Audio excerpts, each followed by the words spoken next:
Welcome to Tamil Bible tales. ரொம்ப வருஷத்துக்கு முன்னாடி கலீலியா அப்படிங்கிற ஒரு அமைதியான மீனவ கிராமம் இருந்தது. அந்த கிராமத்தில் யோவான் அப்படிங்கிற ஒரு இளைஞன் வாழ்ந்துட்டு இருந்தாங்க. அவங்களும் அவங்களோட சகோதரனான யாக்கோபுவும் மீன் பிடிக்கிற தொழில் செஞ்சுட்டு இருந்தாங்க. டெய்லியும் கடலுக்கு போய் வலைய வீசி மீன்களை பிடிச்சு தங்களோட குடும்பத்துக்கு உதவி செஞ்சுட்டு இருந்தாங்க. இப்படி இருக்கும்போது யோவான் அடிக்கடி நினைப்பாங்க, இந்த கடல், மீன், வலைகள் இதை தாண்டி நம்ம வாழ்க்கையில் வேற ஏதாச்சும் இருக்குதா அப்படின்னு நினைப்பாங்க. இப்படி இருக்கிற நாட்கள்ல ஒரு நாள் யோவானும் யாக்கோபும் தங்களோட வலைகளை சரி செஞ்சிட்டு இருக்கும்போது அந்த இடத்துக்கு ஒரு மனுஷன் வர்றாங்க. அவங்க பார்க்கறதுக்கு ரொம்ப அமைதியாகவும் ரொம்ப கருணை உள்ளவங்களாகவும் இருக்காங்க. யோவான் கிட்ட கேட்குறாங்க, நீ என்னை பின்தொடர்ந்து வா அப்படின்னு சொல்றாங்க. அவங்க சொன்ன அடுத்த செகண்டே யோவான் தன்னோட பழைய வாழ்க்கையை குறித்து எதுவும் யோசிக்காம, வலைகள், மீன்கள் எதை குறிச்சும் நினைக்காம உடனே அவங்க பின்னாடி போறாங்க.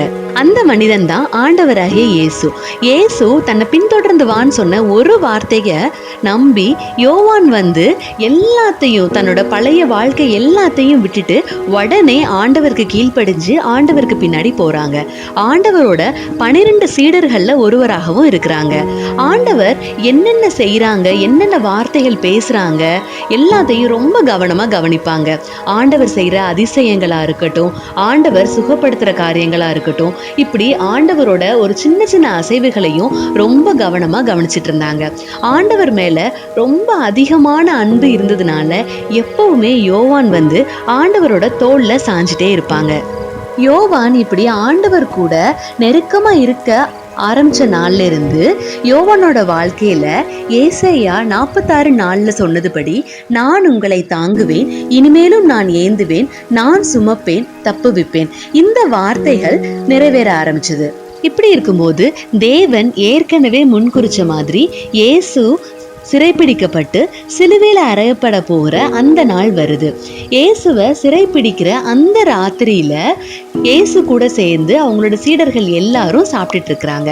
அந்த டைமும் யோவான் ஆண்டவரோட பக்கத்திலேயே இருந்து அவங்களோட தோல்லையே சாஞ்சிட்டு இருக்கிறாங்க. இந்த மொத்த பூமியையே படைச்ச அவ்வளோ பெரிய ஆண்டவரா இருந்தாலுமே இயேசு யோவானை தள்ளல. யோவான் தன்னோட தோல்ல சாயும் போது அவரை அரவணைக்கிறாங்க.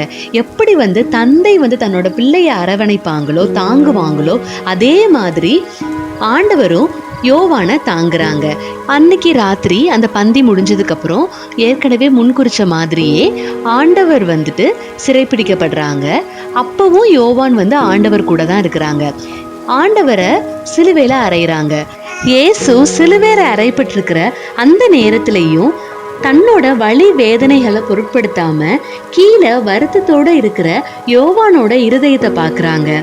யோவான் இவ்வளவு நாள் தன்னோட மார்பிலேயே சாஞ்சிட்டு இருந்தாங்களே, இப்ப நான் போனதுக்கு அப்புறம் தனக்குன்னு யாருமே இல்லையே அப்படின்னு ஏங்குற அந்த வேதனைப்படுற யோவானோட இருதயத்தை ஆண்டவர் பாக்குறாங்க. பார்த்து கீழே நிக்கிற தன்னோட தாயாகிய மாதா கிட்ட சொல்றாங்க, யோவானை காட்டி, இனிமே இவங்க தான் உங்களோட பையன் அப்படின்னு சொல்றாங்க. இப்படி இயேசு தன்னோட வலி வேதனைகள் இருக்கிற அந்த சூழ்நிலைகள்லையும் அதை எதையுமே நினைக்காம யோவானோட இருதயத்தை பார்த்து அவர் சொன்ன வார்த்தையின்படியே யோவானை தாங்கி அவருக்கு ஆதரவான வார்த்தைகளையும் கொடுக்குறாங்க. அதுக்கப்புறம் ஆண்டவர் சிலுவையில தன்னோட ஜீவனை விடுறாங்க.